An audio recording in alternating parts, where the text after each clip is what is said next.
I want to just briefly summarize that I had this horrific disease and nothing seemed to help.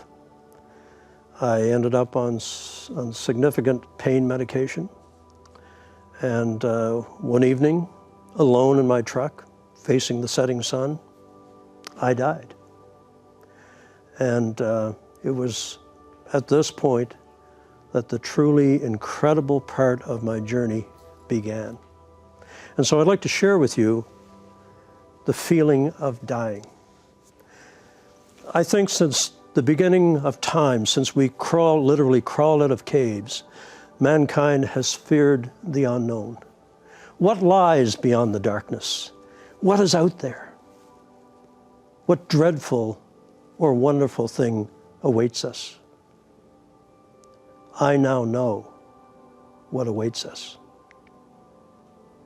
And it can be dreadful, but if you have the Spirit of Christ in you, it is wonderful. You see, I speak of the wonders and the beauty of heaven, but I was also given a glimpse of the alternative. I think that's how close I came to being taken into the darkness or accepted by the light. And that is the focus of my life, to explain to you that yes, heaven is real, but so is hell. We've become blasé. How bad can hell be? I think that Hollywood has done a good job of desensitizing us to the formidable presence of hell. It's not an hour and 40-minute movie. It is eternity in darkness, in dread, in fear. So as I fell forward on the steering wheel of my truck, and I cried out the first 3 of those 6 words that I feel, along with the prayers of Lorraine and my family, are responsible for me being here. I cried out, God, forgive me. Fell forward, and I was gone. I'm not sure how long I was out at that time, but I remember sitting back up, and I knew time had passed because the setting sun was even lower on the horizon. And I sat up and I looked around, and suddenly I thought, wow, I feel wonderful. I feel incredible. I am pain-free. For the first time in years, I didn't have that dreaded pain with every motion of my body. It didn't hurt to blink anymore. In fact, I felt more alive than I'd ever felt in my life. Wow, I finally got it right. You have to take the whole bottle. I'm feeling so wonderful. I slide out of the truck. I walk about 15 feet away. I mean, I can hear the birds in the trees. It's a spring evening. I can smell the grass. I can see the setting sun and the blue sky. And I'm overwhelmed that I am pain-free. For the first time in years, it doesn't hurt to think. It doesn't hurt to blink. And I'm just overwhelmed with relief. And then I turn and I look back at the truck. And I'm filled with rage and indignation because someone has had the audacity to get in my truck. Not only that, he's sleeping on my steering wheel. And I turn in my rage to go over there and yank him out and give him a good piece of my mind. Have you ever had a dream where you're trying to run and it's as though your feet are frozen in place? You can't move. And as I tried to move, I looked down, and the strangest thing, I can see through my feet. But I thought, well, that's just the medication. But I'm trying to get toward the truck, and I can only move in inches, as in a bad dream. But I do manage to inch a little closer. And then I look up, and the body is slumped over the steering wheel. Its face is turned toward me. There's a tremendous amount of blood pouring from the mouth.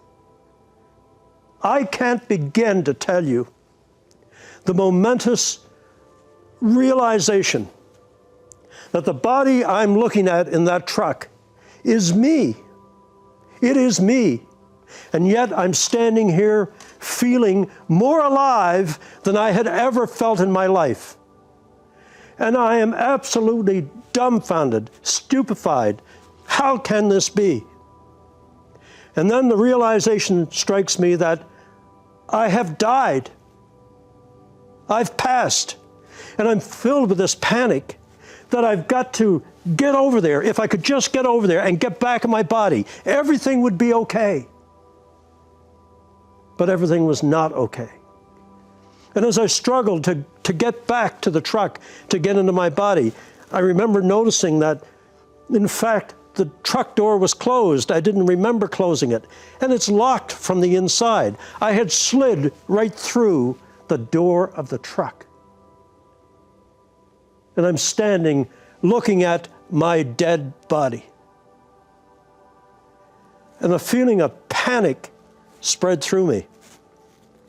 And as I struggled to comprehend what had just occurred, this momentous, catastrophic moment, suddenly I began to rise off the ground. Now, I'm an ex-pilot. I have a good judge of altitude. And suddenly I'm 100 feet, I'm 150 feet, I'm drifting slowly backward.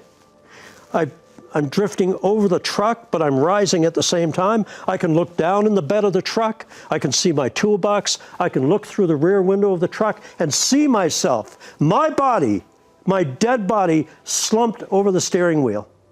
And I am terrified.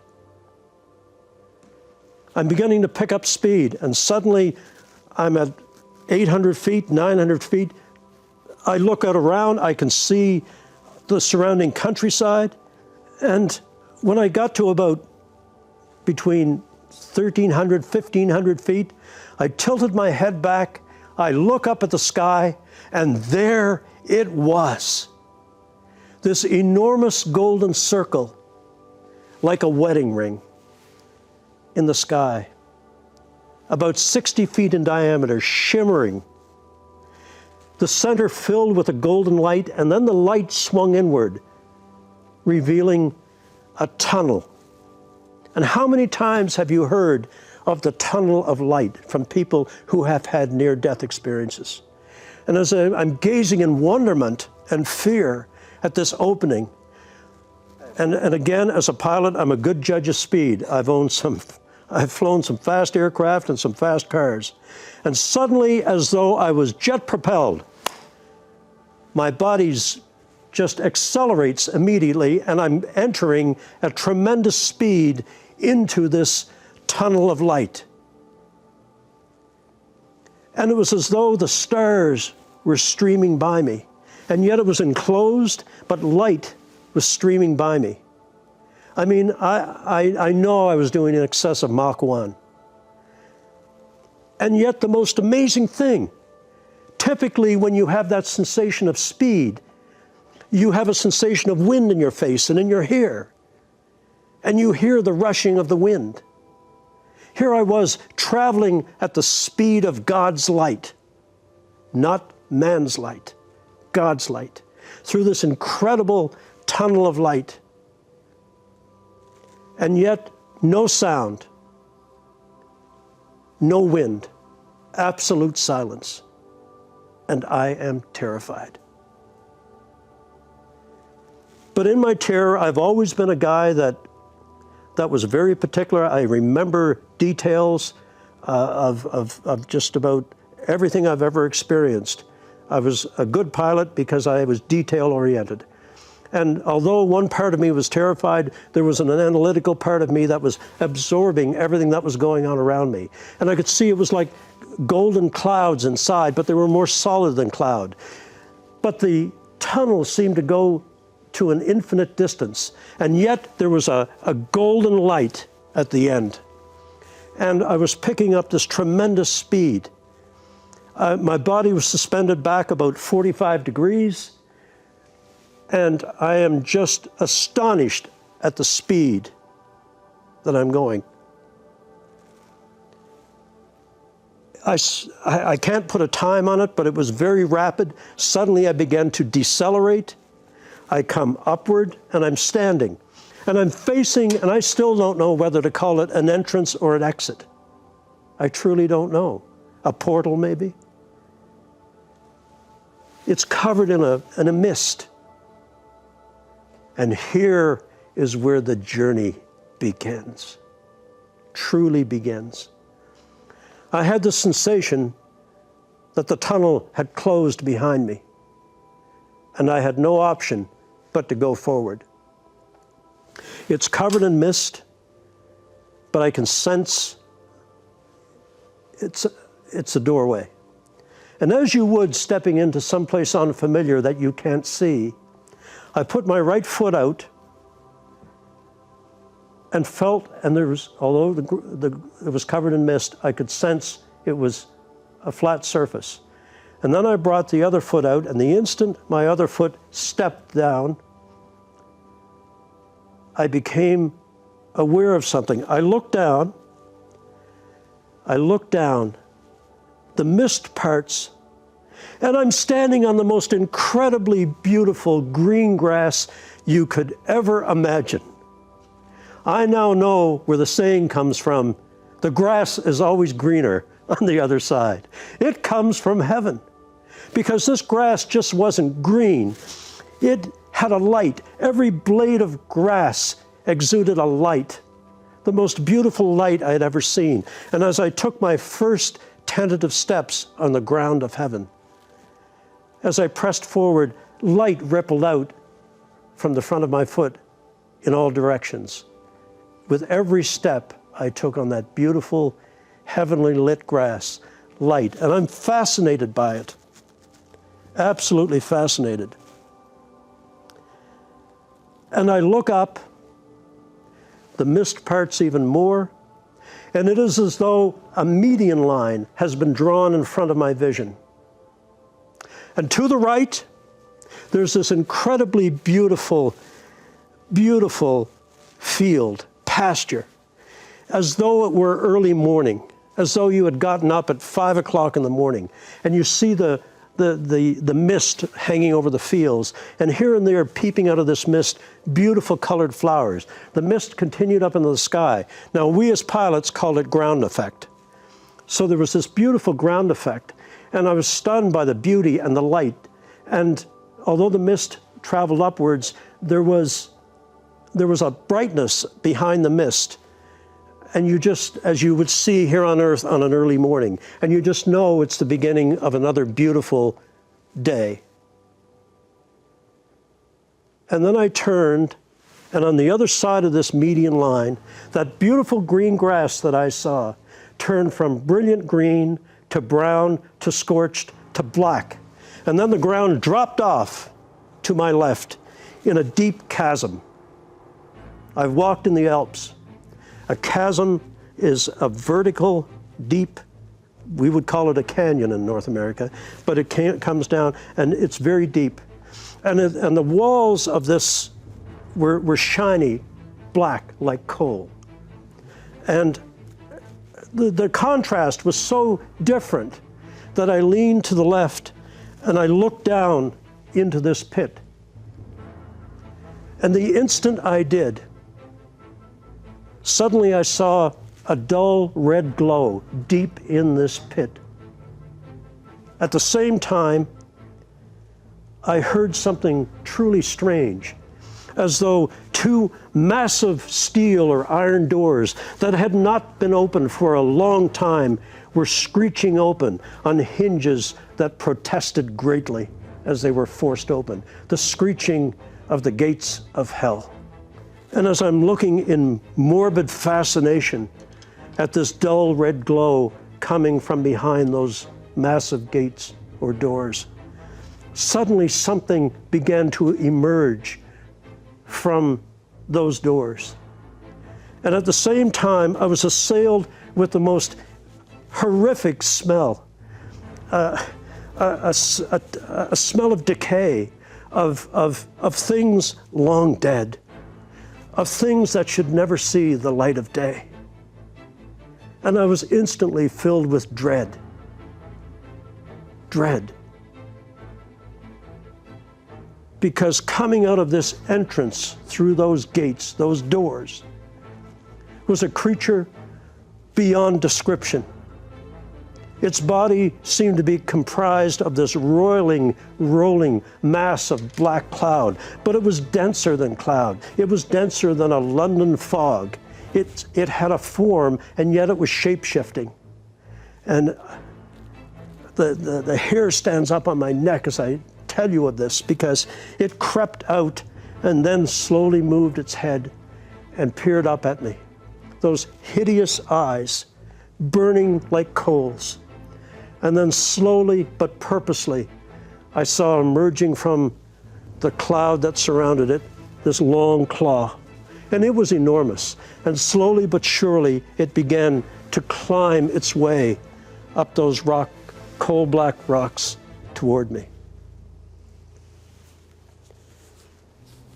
The sense of dread and doom and clammy coldness, a sense of true evil preceded this presence. And I recoiled from it. And as I did, I noticed in my recoiling from looking into the pit, it picked up speed. It started to climb rapidly. And I realized it was coming for me. For me. And as I turned toward the light, look, we are creatures of God's Spirit. And I automatically turned toward the light. I think we all do. And as I did, that thing reared up out of the pit and loomed above me. It was enormous in size. And I heard the most horrific thing. I heard within its body of roiling darkness came crying and screaming and voices, as though you were staying in a room. You could hear people speaking, but they were muffled. But as it loomed above me, suddenly its face peered at me from the darkness, and what emerged from that was so insidious, so incredibly evil, so ugly, that I recoiled in my abject horror from this creature. What had I ever done to deserve this? What had I ever done? And yet here it was, making its way inexorably toward me. And then what really curdled my blood was to hear my name being called. My name. It knew me. It knew me. If a snake could speak, that's what it sounded like. Their voices had a hissing quality. And I began to hear my name being called. Jim, Jim, this is your time. Come, get in here. You belong with us. I was beyond terrified, because as it lurched toward me, I hear to this day from this enormous mouth, this hideous creature, I remember the sound of the saliva dripping from his jaws and slapping on the ground. It was horrendous, beyond anything that Hollywood could ever concoct. And in my terror, my abject terror, I turned toward the light for comfort. Remember I said earlier, there are 6 words and the prayers of my family that are responsible for where I am today. And the first 3 words I cried out in my truck for the life that I had led was, God, forgive me. And now with this creature snarling above me, and as I turned my back to it, suddenly I have felt this talon or claw rake down my back. all the while hearing my name being called. It knew me. It knew me. And it was there in its pernicious pursuit of my soul. And I turned, and in desperation with that, and I could sense the heat of its breath on my neck. I could feel the talon on my shoulder blades. I could smell the aroma of death and decay. And in that moment of abject terror, I raised both hands to that light. And I cried out, God, God, help me, help me. From someone who had never in his entire life called out to God for anything. I had no right to call out, no right to expect anything. But in my desperation, in my absolute fear, I cried out, God, help me. The instant I did, in that beautiful mist, 3 points of light appeared like distant stars, coming rapidly toward me. And as I trembled, and felt the snarling of this creature behind me, I concentrated on those beautiful stars because I felt if I was being dragged into the darkness, never again would I see starlight. Never again would I see light of any kind. And I concentrated with all my might. And suddenly, with a speed even faster than when I came through the tunnel, these 3 points of light began to take form. And I realized they had a form similar to mine.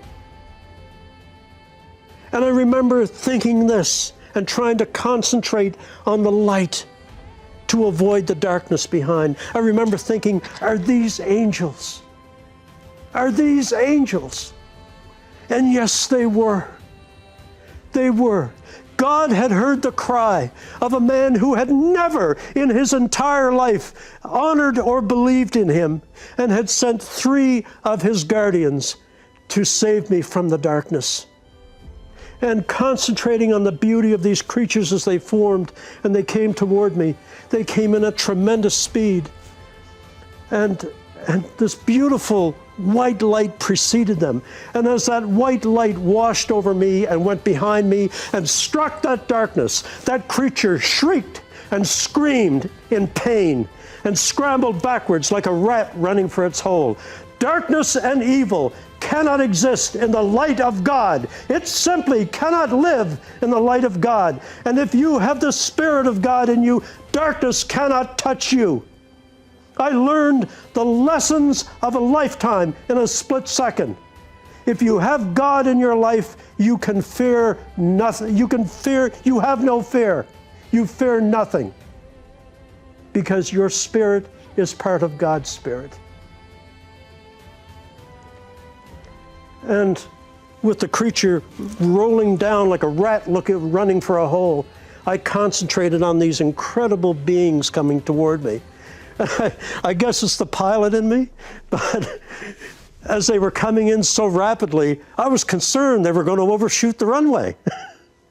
By now, they should have put on 3 notches of flap, throttled back, and eased on. Never fear, angels know how to fly. I thought I did good landings. They did the most beautiful landing I've ever seen. They just glided in instantly, and suddenly coming across the ground, I couldn't see their feet, coming toward me, are 3 of the most magnificent beings you could ever possibly imagine. And now, instead of the darkness and the stench of death and evil and decay, suddenly I'm overwhelmed by this incredible, beautiful light, this spirit. And it's coming toward me, and there's this beautiful scent of holiness, I guess, coming toward me. And I'm in awe. I mean, look, I'd never studied God or the angels, but we've all gotten a Christmas card. I know what an angel should look like. I knew what wings were. And these beautiful creatures coming toward me. Oh, ladies and gentlemen, the words do not exist. And I feel every time I tell you of this that I fail miserably to describe the beauty of God's angels. Truly I do, but I will do my best. Imagine, if you will, a being so filled with an inner light.